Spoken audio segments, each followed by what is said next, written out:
दानियाल अजीज साहब एक लंबे अरसे के बाद टेलीविजन पे आ रहे हैं, आपको वेलकम बैक भी कहते हैं, बहुत बहुत शुक्रिया। साबिक वफाकी वजीर भी रहे हैं और सीनियर सियासतदान भी हैं, अब तो बहुत बहुत शुक्रिया। हमारे साथ जनाब फारूक हबीब साहब है, पाकिस्तान तहरीक इंसाफ के रुकने कौमी असम्बली फैसलाबाद से, कोविड से अभी निमट के आ रहे हैं, तो उनको मुबारकबाद। हमें ज्वाइन करेंगे पाकिस्तान पीपल्स पार्टी से भी थोड़ी देर में मुस्तफा नवाज खोखर साहब और सोहेल बड़ाई साहब का भी हम इंतजार कर रहे हैं, उन्होंने वादा कर रखा है कि वो भी आएंगे। सबसे पहले तो मैं दानियाल अजीज साहब आपकी तरफ आना चाहती हूँ। ये जो साद रफीक साहब ने आज कहा कि वजारतें होंगी, वजारतों के लिए पेशकशें होंगी, वजीर नहीं बनेगा कोई, वजीर आजम के लिए होगा, वजीर आजम कोई नहीं बनेगा, इसके पीछे क्या है? उनका ऑप्शंस भी मौजूद हैं, क्या वाकई ऑप्शंस मौजूद हैं इस वक्त? ऑप्शंस तो हमेशा होते हैं जी, लेकिन मैं समझता हूं कि इस बजट को थोड़ा संजीदा लेना चाहिए। पाकिस्तान में इस वक्त जो हमारा गरीब तबका है, उनके लिए जो महंगाई की शरह है वो 14% तजावज़ कर रही है, जो रोज़मर्रा के खुर्दोनोश की जो इन्फ्लेशन है। और इसमें मैं आपको ये बता सकता हूँ, जो बजट मैंने पढ़ा है, इसमें महंगाई का मज़ीद एक रेला आ रहा है। इसके पीछे पीछे जो हमारी पैदावार है वो भी कम कर दी गई है टिड्डी दल की वजह से, और कुछ वैसे भी मौसमी हवाले से कई सालों से पैदावार जो है वो कम हो रही है। हमारी एक्सचेंज रेट जो है वो स्लिप करती जा रही है दिन ब दिन। ये सारी चीज़ें, इंटरेस्ट रेट जो है वो एक नेगेटिव रियल इंटरेस्ट रेट जो है इस वक्त स्टेट बैंक गवर्नर साहब को मजबूर करके करवा दी गए। ये एक महंगाई का ऐसा रेला, ऐसा तूफान आ रहा है, जबकि ये कोरोना का ज़माना चल रहा है साथ साथ। मुझे तो इसके बारे में बहुत ज़्यादा फिक्र है। लोगों के सर के ऊपर से पानी गुजर रहा है। यहाँ पर जो बिजली के निर्ख है, जो गैस के निर्ख हैं, ये चीनी के जो निर्ख हैं ऑलमोस्ट डबल कीमत पे अभी भी चल रही है। ये कमीशन कहाँ से हो गई है? ये जो पार्लियामेंट और कैबिनेट की रंग रलियां हैं, ये तो बेमैने है आम आदमी के लिए। उनका तो बजट ही नहीं बन रहा, वो उनके बच्चे भूखे सो रहे हैं, वो ज़िबा हो चुके हैं इस महंगाई से। और हैरान होंगी आप आसमा साहिबा कि ये महंगाई गवर्नमेंट एज अ पॉलिसी कर रही है और अवाम को बेवकूफ बना रही है। मजिस्ट्रेट को ये बाजार में भेज के कोई कैमरा वाला चले जाता है कि ये देखें जी, इतने बोरी जो है ना हमने ढूंढ ली है, जखीरा किया हुआ है जी ये चीनी का। तो चीनी की कीमत फिर क्यों नहीं कम हुई? वो क्यों 80 रुपए से अभी भी तजावुज़ की हुई है? महंगाई बढ़ाने की कैसे हो सकती है? दानियाल साहब, आप खुद हुकूमत में रहे, कोई हुकूमत कैसे अफोर्ड कर सकती है? आज भी कहा गया कि आदादोशुमार वजीर आजम को पेश किए गए तो वो परेशान हो गए, उनको इल्म नहीं था कि इतना सब कुछ हो रहा है। तो फिर आप बताइए कि कैसे कोई भी अफोर्ड कर सकती है? ये डॉक्यूमेंट है, ये इनका नेशनल प्लान डॉक्यूमेंट है, आप देख सकते हैं। आई होप कि आपके स्क्रीन पे नजर आ रहा है। जब मैं कागजात दिखाता हूँ अमूमन सफेद आते हैं, पता नहीं चलता इसमें क्या है। ये इनका नेशनल प्लान डॉक्यूमेंट है। इस डॉक्यूमेंट के पहले चैप्टर के एनेक्स में इन्होंने अपना टारगेट दिया हुआ है कि हमने 8.5% महंगाई करनी है। ये इनका टारगेट है, यानी ये कोशिश करेंगे कितनी होनी है। और इस साल की 6.5% दी हुई है। ये ऑफिशियल गवर्नमेंट डॉक्यूमेंट है। मुझे अफसोस होता है कि हमारे मीडिया में इतनी कम समझ है इकोनॉमिक्स के बारे में कि हर चैनल के ऊपर कोई ना कोई बेचारा नया वो जो अपना नाम बनाने की कोशिश में किसी मंडी में पकड़ा होता है माइक और खड़े होते हैं कि जनाब आपने जो चस्पानी की कीमतें यहाँ पर चेकिंग नहीं हो रही है जी, इनको पकड़ें, गिरफ्तार करें। आपको पता है कि ये जो 1977 के कवानीन है जो बनाए गए हैं, ये कम्युनिज्म का दौर था। ये भुट्टो साहब की हुकूमत उस वक्त तबाह हो चुकी थी। उन्होंने नेशनलाइजेशन के जरिए जो तमाम प्रोडक्शन थी वो खत्म हो चुकी थी, और राशन कार्ड थे चीनी के लिए, आटे के लिए, रोजमर्रा के घी के लिए। और उस वक्त ये जो ताजर बरादरी थी, उनका ये ख्याल था कि इनके खिलाफ चालें डाल रहे हैं, तो उन्होंने उनकी ठुकाई के लिए, उनको सीधा करने के लिए 1977 के कवानीन बनाए थे। और ये जो कंपटीशन कमीशन ऑफ पाकिस्तान है, ये अपना पॉलिसी नोट में लिख के दे चुके हैं गवर्नमेंट को कि आप गलत कर रहे हैं, गैर कानूनी है, ये मत करें। लेकिन ये एक अफसरों का तबका है जो समझता है कि महंगाई के साथ अगर अपने माजी के अख्तियारात ये मुंसलिक कर दें और तो शायद वो बहाल हो जाएगा।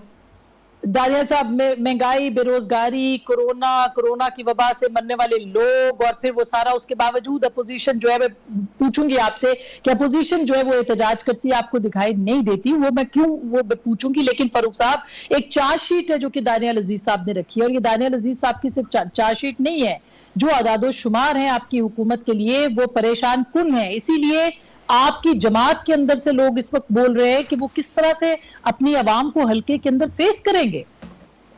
नहीं, देखिए बात ये है कि चार्जशीट बंदा उस वक्त पेश करता है जब अपनी दौरे हुकूमत के अंदर जो है वो दूध और शहद की नहरें बहा के गए हों। बात ये है कि हमें बार बार जो है वो महंगाई के जो है वो ताने दिए जाते हैं। तो मेरा तो बुनियादी सवाल ये है कि मौजूदा हुकूमत के, अभी इन्होंने अपनी बात में ये कहा कि हमने टारगेट रखा है 8.5%, इस साल रखा है 6.5%। उससे पहले ये कह रहे थे कि महंगाई जो है, खाने पीने की जो शिया है वो 14% के ऊपर है। तो इसका मतलब ये है कि हम तो कम करने का टारगेट रख रहे हैं। दूसरी बात ये है कि जिस ये सेंसिटिव प्राइस इंडेक्स की बात कर रहे हैं वो 22% था, आज उसको हम सिंगल डिजिट के ऊपर लेकर आए हैं। उसकी वजह से ही इंटरेस्ट रेट कम हुआ है।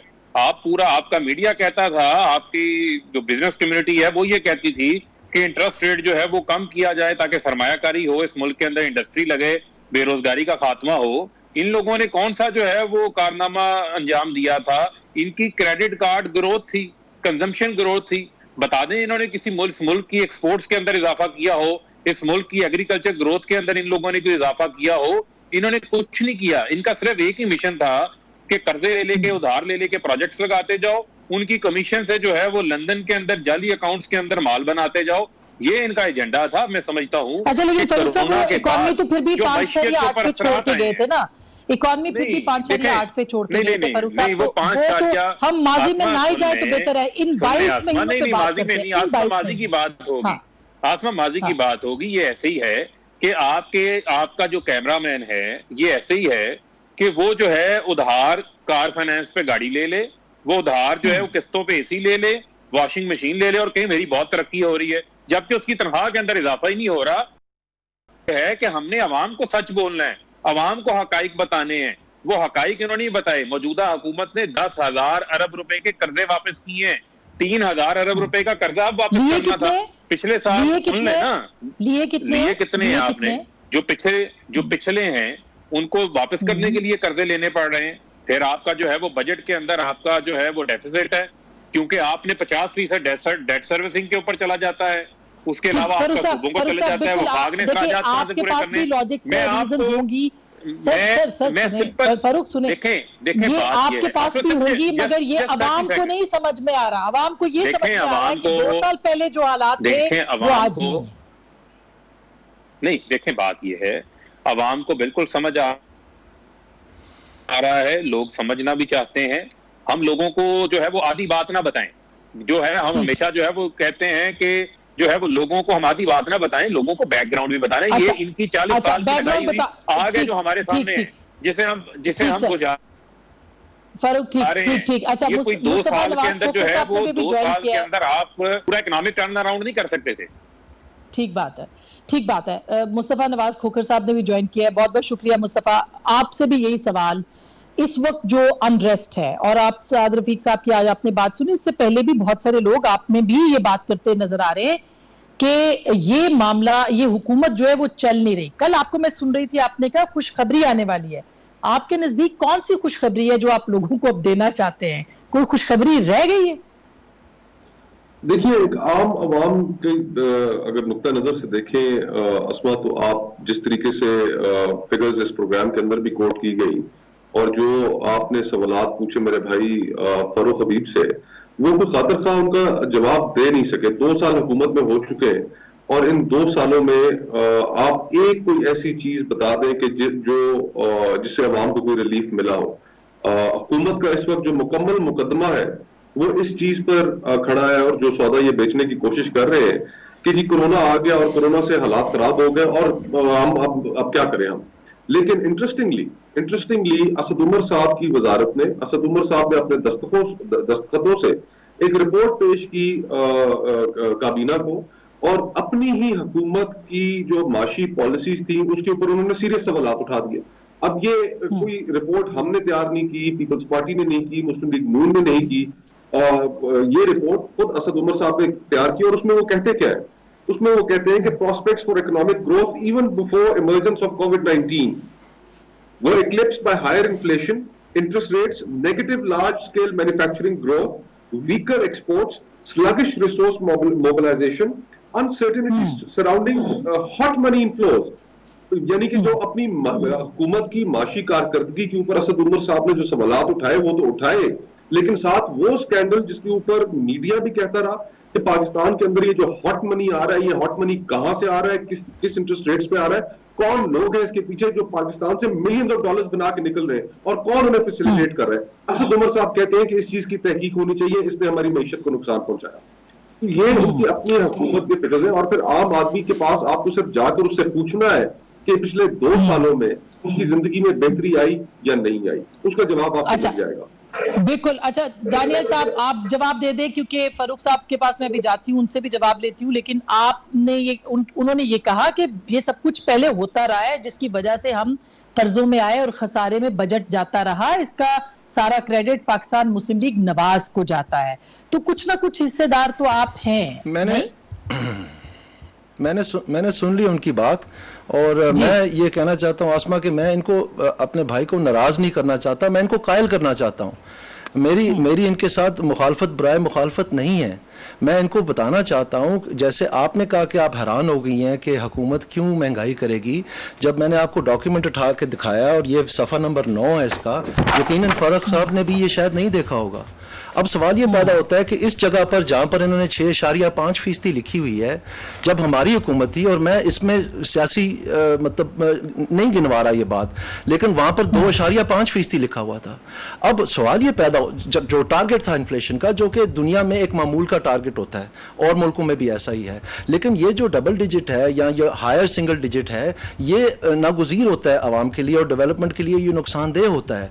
अब सवाल ये पैदा होता है कि यहाँ पर अगर जहाँ 6.5% लिखा है, अगर फर्ज करें ये पीटीआई हुकूमत 2.5% लिख देती तो नुकसान क्या होना था। जब मेरे फरख भाई ये सवाल पूछेंगे अपनी प्लानिंग मिनिस्ट्री से, अपनी फाइनेंस डिवीजन से कि यहाँ पर आपने क्यों 6.5 लिखा है, 2.5 क्यों नहीं लिखा, वो तो बेहतर होगा ना। तो फिर वो मजबूर होंगे इनको समझाने के लिए कि इस इन्फ्लेशन रेट के टारगेट से कौन मुस्तफीद हो रहा है। आवाम तो मैं पता है मुस्तफीद नहीं हो रही। जब इनको ये मालूमात मिलेंगी तो फिर ये मेरे साथ बैठ के इस बात की वकालत करेंगे कि ये बात गलत है, ये हमें नागुज़ीर है, अवाम ये बर्दाश्त नहीं कर सकती। क्योंकि इनको और पाकिस्तान की अवाम को एक एनेस्थीसिया, एक मिनट मेरी बात सुन लें, एक एनेस्थीसिया पे लगाया गया है कि ये निर्खनामा है, ये आप देख सकते हैं, ये अवाम को बताया गया कि इसके जरिए से जो है प्राइस कंट्रोल हो रही है, यानी छापे पड़ेंगे, गिरफ्तारियां होंगे, मुनाफाखोरी हो रही है। ये बहुत आसान है आप बाजारी चीजों को जो है ना वर्गला के कहने का ये छोटा ताजर और दुकानदार ये जिम्मेदार है। ये जिम्मेदार नहीं है।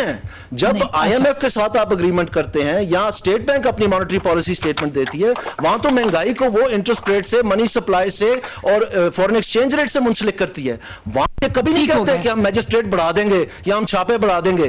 तो ये टीवी जो है और मीडिया अनफॉर्चुनेटली इसमें हिस्सेदार है। हमारा ये काम है कि लोगों को हम सही ठीक हकायक से आगाह करें, और ये जो इंतजामिया एक घिनौना खेल खेल रही है इसको रोकें। जब तक एक मिनट मेरा आखिरी जुमला है, जब तक हम ये ठीक इसकी जिम्मेदारी नहीं ठहराएंगे तब तक इसको ठीक होने का इम्कान ही नहीं है। हम जिम्मेदारी ये कीमतें और बढ़ाते जाएंगे। दानियल साहब, इसकी जिम्मेदारी अपोजिशन ने ठहरानी है। मैं ब्रेक के बाद अपोजिशन से पूछना चाहती हूँ कि उनके जहन में क्या है, क्या कोई एजेंडा, कोई लाया अमल, कोई शैडो कैबिनेट, कोई शैडो प्राइम मिनिस्टर उनके पास है? क्योंकि अभी ऑल्टरनेट की बात की जा रही है, बहुत सारे ऑल्टरनेट्स के ऊपर बात हो रही है। इस्लामाबाद में खिचड़ी क्या पक रही है? ब्रेक के बाद इस पर बात करेंगे, हमारे साथ रहिएगा।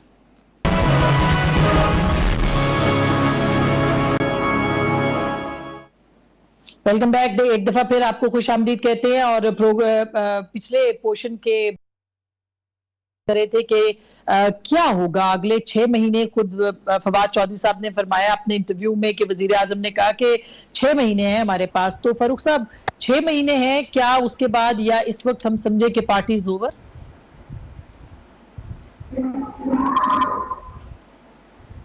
फारूक साहब मेरे से सवाल किया आपने, प्लीज दोबारा मुझे आपकी आवाज डिस्टॉर्ट हो रही। जी मैं ये पूछना चाह रही हूँ कि 6 महीने की बात हुई है ना, फवाद चौधरी साहब ने कहा है, तो क्या हम ये समझे कि 6 महीने के बाद पार्टी इज ओवर और अभी जो मामला खराब है इस पे सूरत हाल जो है अभी कुछ हो सकता है?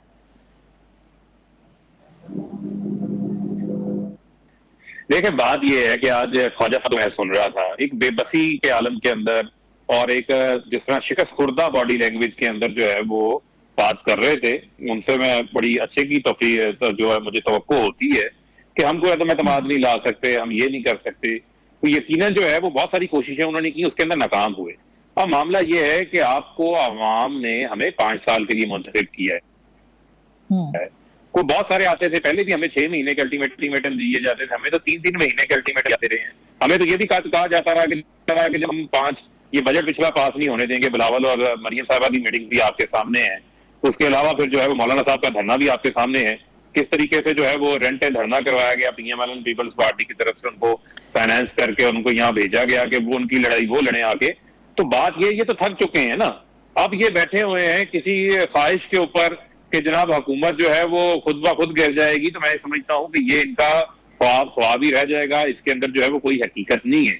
अब मामला ये है कि हमने तो अपनी जो हमारी तरजीहात हैं हमने उसके ऊपर अमल दरामद करना है।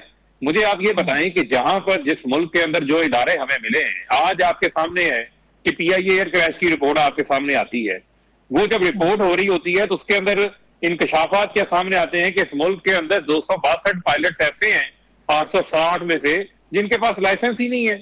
जिस मुल्क के अंदर जिसकी सेनेट की कमेटी के सुन लेना 2 साल में फारूक साहब यही बात है चाहिए था। आसमा अच्छी बात है, अच्छी बात है कि आप सबकी उम्मीदें हमसे हैं, क्योंकि 40 साल पहले तो 40 साल जिनकी हुकूमत रही उन्होंने नाकाम किया।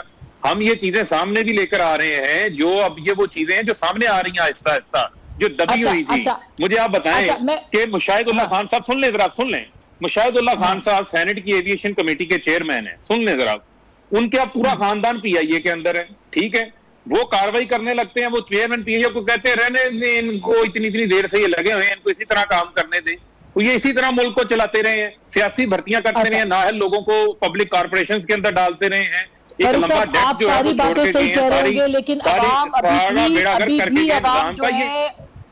सर अवाम की उम्मीद खत्म हो रही है। अब सारी बातें सही होंगी, अवाम में कोई उम्मीद नहीं रही ना। मसला ये मुस्तफा नवाज खोखर साहब आपसे बात पूछ, मैं आती हूँ आपके पास दोबारा। उम्मीद है ये हम 8 से 9 बैठ के कहते हैं अवाम मायूस हो गई है, मायूसी की बात नहीं है, मायूसी की बात नहीं है। अल्लाह करे कि कभी मायूस ना हो अवाम, लेकिन जो ऑन ग्राउंड सिचुएशन है ना फारूक साहब, जो ऑन ग्राउंड सिचुएशन है उसको सामने रखते हुए मुस्तफा नवाज साहब इस वक्त जो है वो पाकिस्तान तहरीके इंसाफ को फाइनेंस बिल अप्रूव करवाना है।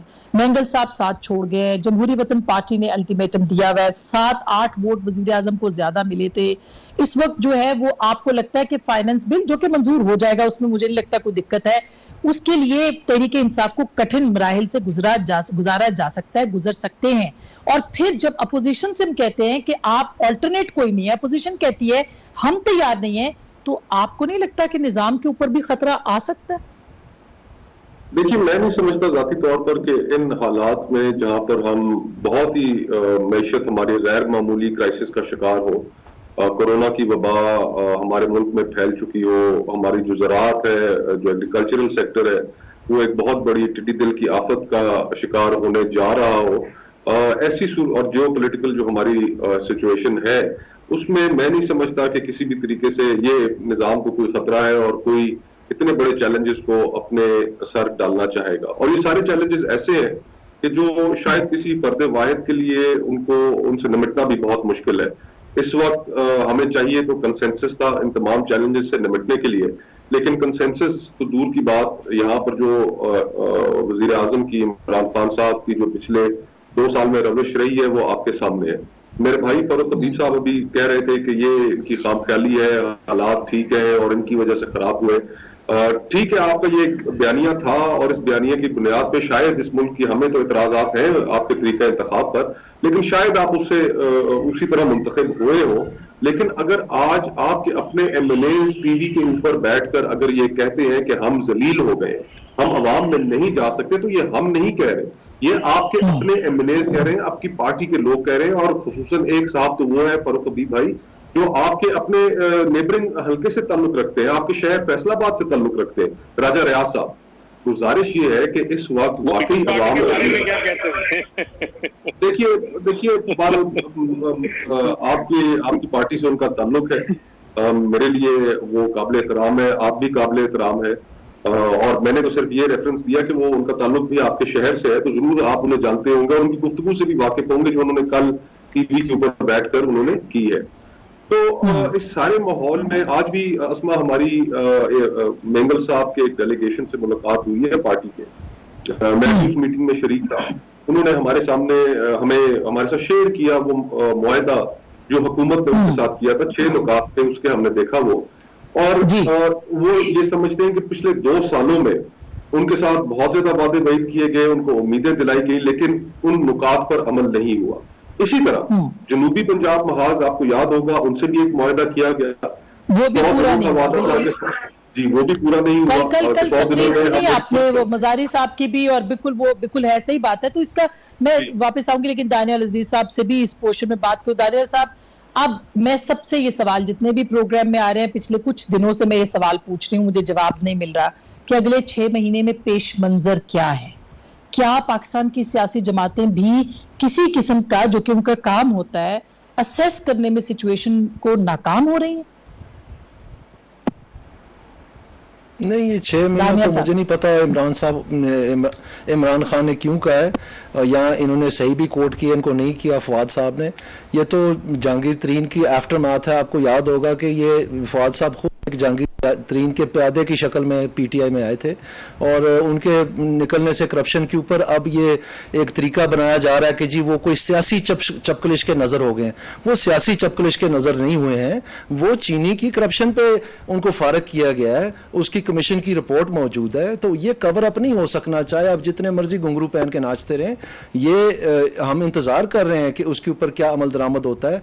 कभी हमें ये डेट्स के साथ बताते हैं 30 दिन, 60 दिन, 90 दिन।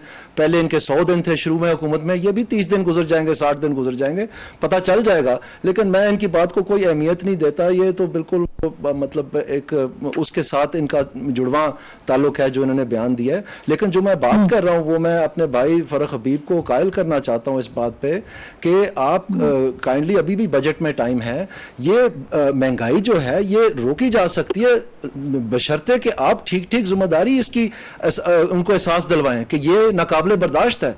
क्योंकि ये लिखा गया तो 6.5 है, लेकिन आपको भी पता है, हमें भी पता है कि ये जाना है डबल डिजिट में, 12-14 से ये तजावज कर जाना है। और जब वो होगा, इस वक्त पहले ही महंगाई का लोग शिकार हुए हैं, ये बर्दाश्त नहीं कर पाएंगे। तो मैं ये जो बिजली के निर्ख हैं इनके ऊपर इन्होंने कहा कि जी आईपीपीज की रिपोर्ट आ गई है, उसके ऊपर जंगी बुनियादों के ऊपर काम करें।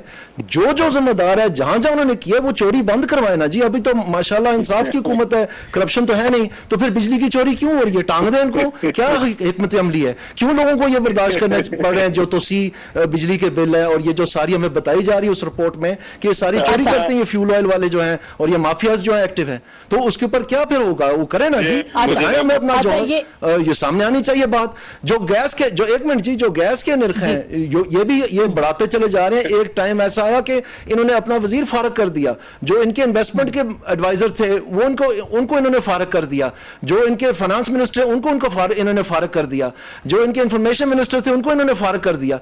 ये सिर्फ वजीरों को फारग करने के काम में लगे हुए, तो फिर हल किसके पास है और किस दिन इसके ऊपर बरामद होना है? तो मैं आपसे ये कहना चाहता हूं कि ये कहना चाहता हूं कि इनको नहीं, एक मिनट के लिए, ये बिल्कुल महंगाई रुक सकती है। ये बिल्कुल बजट जो है इसमें ये टारगेट जो दिया हुआ है ये सरासर ज्यादती है, इसको इनको तब्दील करना चाहिए और वो इकदाम लेने चाहिए जिसमें कम से कम ये आवाम की जो खलड़ी उतर रही है, जो तबाह बर्बाद हो रही है, उसकी रोकथाम को यकीनी बनाए। उसके बाद ये जो मर्जी करें, उसके बाद ये ब्लैक मार्केट से पैसे लगवाएं, ये कंस्ट्रक्शन इंडस्ट्री में जिधर मर्जी करें। वो कहते हैं गैर मुंतखब अफराद जो हैं काबीना के अंदर वो जिम्मेदार हैं। तो गैर मुंतखब अफराद को कौन लाया, ये भी एक अहम सवाल है। मैं छोटी सी ब्रेक लूंगी, इसका जवाब मैं फारूक साहब से फौरन ब्रेक के बाद लूंगी। और साथ में पीपल्स पार्टी और बीएनपी मैंगल और मौलाना फजलुर रहमान बीएनपी मैंगल के बड़े अहम बातचीत और मुज़ाकरात हो रहे हैं, बलूचिस्तान के हवाले से बात हो रही है। ब्रेक के बाद बात करेंगे, हमारे साथ रहिएगा। Welcome back. एक दफा फिर आपको खुश आमदीद कहते हैं। मुस्तफा नवाज खोखर साहब, आपकी जमात के राब्ते बीएनपी मैंगल के साथ हैं। पीएमएलएन कहती है हम किसी किस्म की कोई तहरीक अदम एतमाद नहीं लाएंगे। आपकी जमात से भी ऐसे इशारे मिल रहे हैं, तो फिर लग क्या रहा है, कोई ग्रैंड अपोजिशन बनेगी? क्या सूरत हाल है? देखिए, अल्टीमेटली तो जो इस सारी निजाम को थोपा गया सारे मुल्क के ऊपर, और फिर जिस तरीके से नायली खुलकर सामने आई हुकूमत चलाने में, लोगों को, अवाम को रिलीफ देने में, तो ये एम्बैरेसमेंट उनके लिए भी है कि जिन्होंने पूरा ये स्टेज सजाया, पूरी शतरंज की बिसात बिछाई और जो इलेक्टेबल्स इनके साथ शामिल हुए आज वो भी जिन हालात से गुजर रहे हैं, जो इनके एलाइज हैं, उनके लिए अवाम के अंदर जाना मुश्किल हुआ है। तो इस सारी सूरत हाल का जो अल्टीमेट जो हल है वो तो देखें फ्री एंड फेयर इलेक्शंस ही हैं, लेकिन वो उसी सूरत में मुमकिन है कि जब इलेक्टोरल रिफॉर्म्स हो इस मुल्क के अंदर। हमें पहले दिन से जो तरीका इंतखाब था, जो इलेक्शन कमीशन ने जिस तरीके से आरटीएस का फेलियर किया हमारे ख्याल के मुताबिक, और हमारे पास उसकी एविडेंस भी है, मुख्तलिफ सियासी जमातों ने वाइट पेपर्स भी शाया किए।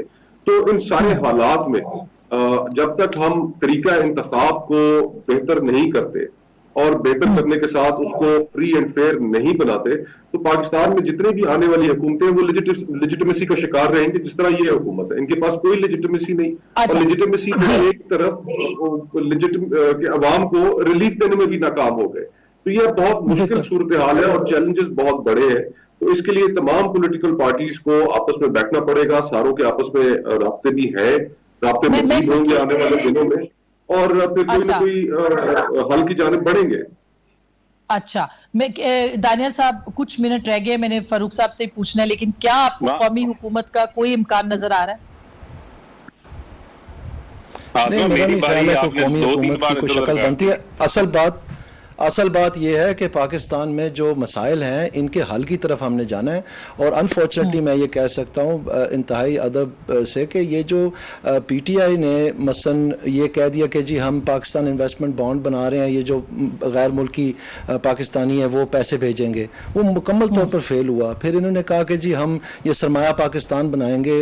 अब इतना बड़ा इशू है स्टेट ओन्ड एंटरप्राइजेस का, मैसिव इशू है, और इनको पता नहीं बस बोर्ड हम बदल देंगे, बोर्ड अच्छा होगा तो काम चल जाएगा। अब वो सारा बदल दिया तो 2 साल जाया हो गए। इसका मतलब है सरमाया पाकिस्तान तो बिल्कुल एक मतलब फजूल कोशिश थी ना। इसी तरह जी हम डैम जो है वो फंड इकट्ठा करके चंदे से बना लेंगे। तो ये अजीब अजीब बातें करते हैं कि जी भैंसें बेच दी हमने, गाड़ियां बेच दी प्राइम मिनिस्टर हाउस की, गवर्नर हाउस की दीवार गिरा दें। इन्होंने वक्त जाया किया ऐसे कामों पे जब इनको इकोनॉमी पे फोकस करना चाहिए। फारूक साहब जी, बात ये है इनके नुक्ता नजर में जो हकीकत बात ये है कि आज हम पीपल्स पार्टी से हाथ मिला लें, नवाज शरीफ से हाथ मिला लें तो हमारी हुकूमत लेजिटिमेट हो जाएगी। यही इल्जामात जो है वो पिछले 5 साल ये दूसरे की हुकूमतों के ऊपर भी लगाते रहे। दूसरी बात ये है, चले कोई बात नहीं, हम भी कोई दिलचस्पी नहीं रखते इस मामले में, आपको भी पता है। बात ये है कि जो बातें ये बार बार हमें सुना रहे हैं कि आसमा बजट का सीजन है, बजट का सीजन जब आता है तो उस वक्त सेल लगी होती है। उस सेल के अंदर बहुत सारे लोग जो हैं वो एक दूसरे के साथ मुलाकातें करते हैं, लेकिन मुलाकातें होती भी हैं और जब मौसम तब्दील होता है तो वो फिर वापस आ जाते हैं अपनी जगह के ऊपर। तो कोई बैठ नहीं, अगले साल भी मुलाकातें हो रही होंगी। तो ये मुलाकातें होती रहती हैं। अच्छी बात है, इनके दस्तरखानों के ऊपर रौनक लगी रहती है, हमें कोई एतराज नहीं। बात ये है, देखें परिंदा जितना मर्जी उड़े, शाम को उसने घोंसले में वापस आना होता है। तो इनको घोंसला कौन सा है, यही तो पूछ रहे, घोंसला कौन सा? कोई उम्मीदें ना बढ़ाएं। दूसरी बात यह है कि दानियाल अजीज साहब का मैं शुक्रिया अदा करता हूँ, इनका मैं शुक्रिया अदा करता हूँ क्योंकि थोड़ी देर पहले इन्होंने अपने सारी गवर्नमेंट के जो फेलियर थे, बिजली महंगी, गैस महंगी की इनके दौर में हुई, 650 अरब रुपया कैपेसिटी पेमेंट हमने अदा की, महंगे बिजली घर लगाए, LNG का महंगा ठेका किया, वो तमाम चीजें आवाम को महंगी जा रही हैं। आज हम उनको रीनेगोशिएट कर रहे हैं। उसमें कुछ चीजें जो है वो सेंसिटिव हैं, कुछ ऐसे दोस्त ममालिक के साथ मायदे उस वक्त हुए हुए हैं जिनको आप खुल के सामने नहीं लेकर आ सकते ऑन द लार्जर इंटरेस्ट। कुछ चीजें हैं जो आपकी कॉमन होती हैं तो वो रीनेगोशिएट हो रही हैं, सस्ते किए जा रहे हैं, उसका फायदा भी आवाम को पहुंचाएंगे। पेट्रोल से कीमतें कम करके आवाम को फायदा पहुंचाया। फिर आप देखें वो पेट्रोल ही नायाब हो गया, उसके बाद सपोर्ट प्रोग्राम वो पेट्रोल ही खत्म हो गया, जो पहले भी नायाब हुआ था 2015 में भी। मतलब ये जो माफियाज हुकूमत के अंदर है, दवाइयों का हो, आटे का हो, फारूक साहब आटे का, चीनी का, दवाइयों का, ये जो माफियाज हैं पेट्रोल का, हुकूमत के अंदर बैठे काबीना में, उनके खिलाफ सिर्फ रिपोर्ट आती है, कार्रवाई नहीं होती।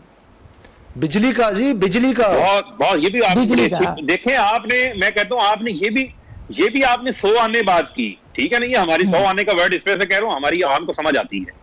ये माजी के अंदर भी जो है जिन माफियाज को परवान चढ़ाते रहे हैं, उन हुकूमतों को तौफीक नहीं हुई। हम तो ये चीजें सामने लेकर आ रहे हैं और फिर उन जितना मर्जी ताल्लुक हो, बलाए ताक रखते हुए उनके खिलाफ कार्रवाई हो रही है। और वो आपने देखी भी कार्रवाई रिपोर्ट नहीं आई। बहुत शुक्रिया फारूक साहब, बहुत शुक्रिया दानियाल साहब और मुस्तफा साहब।